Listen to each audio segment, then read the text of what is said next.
It's a part of Board of Peace Agreement, and I would like to thank Honorable Prime Minister of India, Sri Narendra Modi ji, and Home Minister of India, Amit Shah ji, and Chief Minister of Assam, Dr. Hemanta Biswa Sharma ji, for respecting the Board of Peace Accord and giving us this opportunity to come out from the jail. Thank you. आङो 2014 सननिफ्राय दङ जेलाव दिनै उदां जाबाय खोब गोजोननाय मोनदों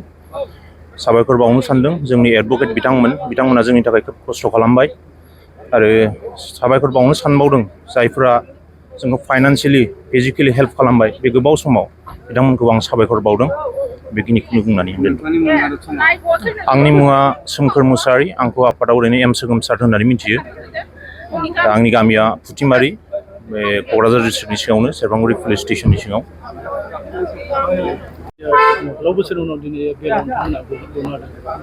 गोसोखौ जोङो गोजोननाय मोनदों बेजों लोगोसे जोङो साबायखर होनो सानो जोंनिनो फेमिलि कमिटि गिबियावनो जोङो बिसोरखौ धन्यबाद होयो बिसिनि बोलो होसोमनायाव जोङो दिनै उदां जाबाय बेजों लोगोसे फाइनान्शियली सापर्ट खालामनाय जायफोर आन्दोआव थानानै हेल्प खालामनाय बिसोरखौ जोङो धन्यबाद होयो बेजों लोगोसे जोंनि आसामनि चिफ मिनिस्टार सारखौ जोङो धन्यबाद होयो आङो जेलाव फैनाया 2015 नि नभेम्बराव दिनै 10.5 बोसोरानो जाबाय औ आंनि मुङा आफादाव एम आवगाय होनना बुङो ओमफ्राय अरिजिनेल नामा अमल मुसाहारि जोनोम गारि क'क्राझार वार्ड नम्बर 10 टाउननिनो Ndfb नि दैदेनगिरिफोर लोगोसे खुंथायारिबो हाबै नोंथांमोनखौ मदद होनाय जादों ना जायाखै जादोंब्ला माबायदि जादों जायाखै नङा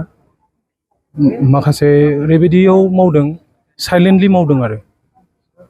जोङो बिनि थाखायनो धन्यबाद होयो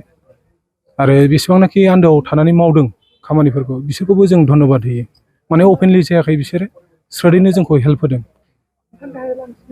नोंथाङा माबायदि मोनदों ओरैनोथ' मोजाङैनो मोनदों बेसेबां बोसोर जेलाव थानांगौ 10 बोसोर 5 मासनि एसे बारबाय दिनै जेलनिफ्राय नोंथांमोना बेलाव गबाय सोर मदद खालामदों नोंथांमोनखौ ओरैनोथ' गोबां लिडारफ्रानो मदद खालामदों दा बेनि बिसय आं जेबो बुंथ'ला नांगौबा साननैसो उनाव आं जे बुंनांगौ नोंथांनि मुङा आंनि मुङा ओरैनो मिलन मुसाहारि बुङो आं उदालगुरि बेसेबां मायथाइयाव जेल जानो गोनां जादों आङो 2015 मायथाइयाव